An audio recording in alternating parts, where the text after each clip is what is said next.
it was in Devdungri in Rajasthan in 1987 that Arna Roy and Shankar Singh and Nikhil Dey. Nikhil Dey was a studious, we can say, person, and he has left his studies from US to start with the social work and social activities, and he came to join this MKSS.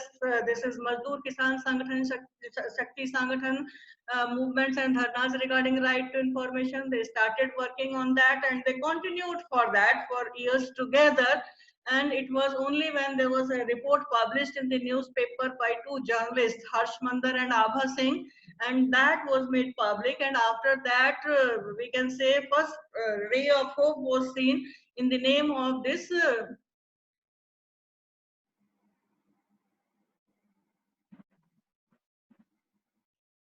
Freedom of Information Act 2002. But as we know that this Freedom of Information Act was not having any mechanism or as to how it will work, all these things were not there, and that's why it was considered that another law has to be passed, and it was in 2005 that the Right to Information Act was passed.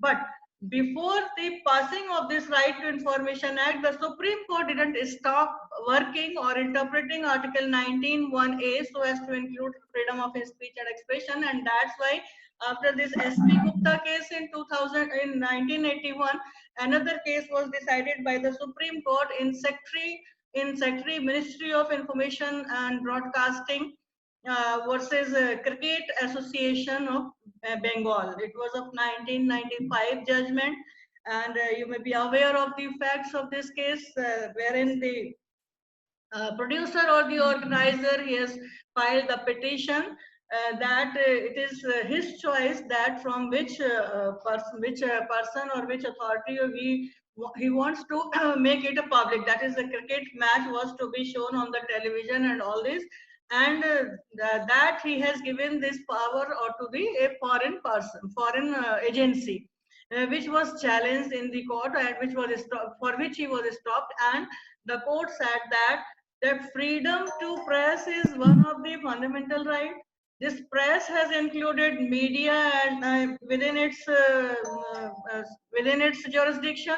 And when we say that freedom of press is an expansion of freedom of speech and expression, then simply by giving this right to the press would not be suffice until and unless that press is to be circulated to communicate to the person concerned. So until and unless the press has got the right to circulate and communicate the people for whom they are publishing, for whom they are going to show their programs, then this right would not be completed. And hence, in this Secretary of Information Broadcasting versus this is Cricket Association Bengal, the Supreme Court has once again said that 19(1)(a) does not confer a right to press, right to media, but to circulate that right among all, and the airwaves on which the organizer has to show the program to the public,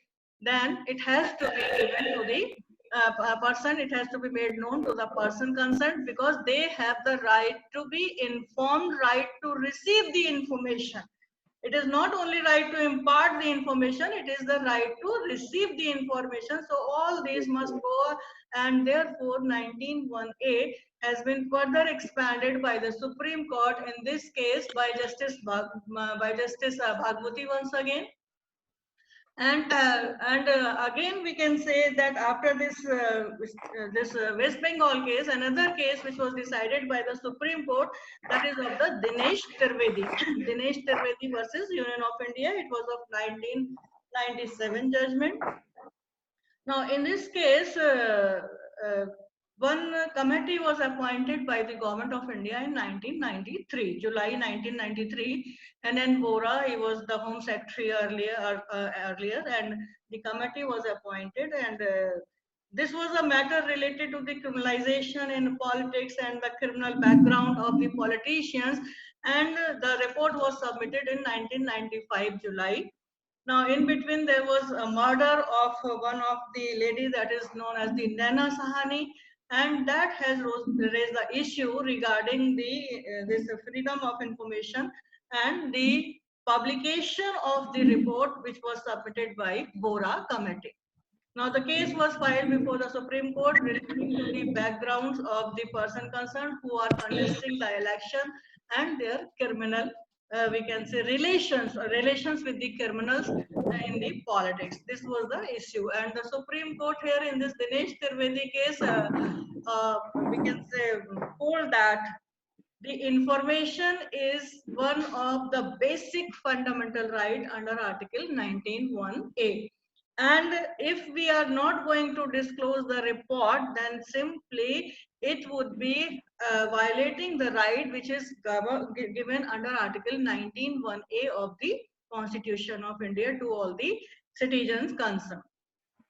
And very good, we can say, this quotation was also there, that this is the oxygen. Information is the oxygen for the society. If the society would be misinformed, non-informed, or wrongly informed, then this would not going to be governed with the social issues. And therefore this particularly this right to information is a part of the fundamental right under Article 19(1) of the Constitution of India.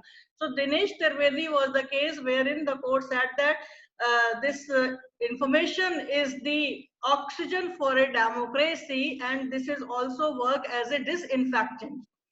This information, because it can reduce the corruption, it can reduce the criminalization in politics. Until and unless the public is known about all the things, then these things would be done in a secret manner, in a confidential manner, which is not to be there in a democratic nation. And that's why Dinesh Trivedi is considered to be one of the very important case for the purpose of right to information. This was of 1997.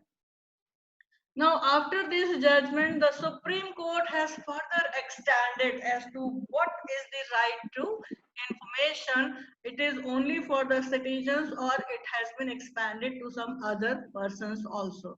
Now, as we all know that the citizen is a voter also. And right to freedom of speech and expression, how come a voter can be said to have the right to know under Article 19(1)(a), and this has been done by the Delhi High Court for the very first time in 2002.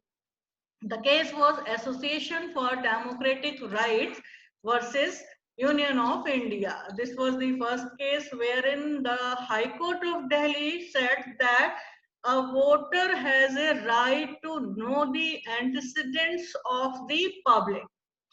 The voter has a right to know the antecedents of the person who is contesting the election, because until and unless the voter would be aware of the antecedents of the person who is contesting the election, then he cannot express himself.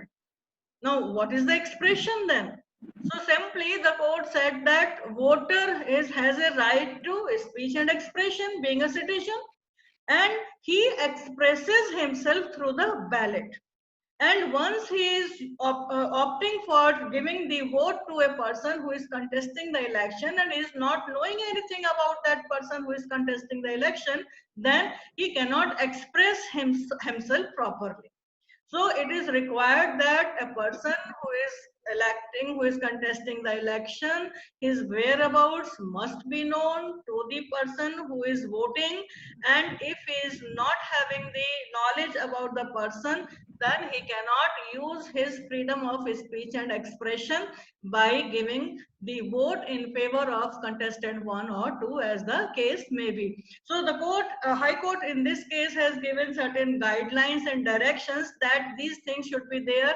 Number one, whenever any person who is contesting the election, he must declare as to whether there is any case which is that he is an accused of any case in which the charge has been made by the proper court of law or not before filing the nomination, whether he has been convicted for an offense, for any offense for more than 2 or more years, then what are the assets and liabilities of that person who is contesting the election, and not only the person who is contesting the election but also of the persons who are dependent upon him. and the spouse as such. So assets, liabilities, his criminal record, whether he is accused of any crime, whether he has been convicted of any crime, and at the same time, the educational qualifications of that person also. So this was the judgment of the Delhi High Court in this case, Association for Democratic Rights versus Union of India, and therefore we can say that the court has also expanded this freedom of speech and expression so as to include the voters' right to know within its ambit. And it is not only that Article 19(1)(a) has been expanded by the judiciary, there are other articles also in which the Supreme Court has expanded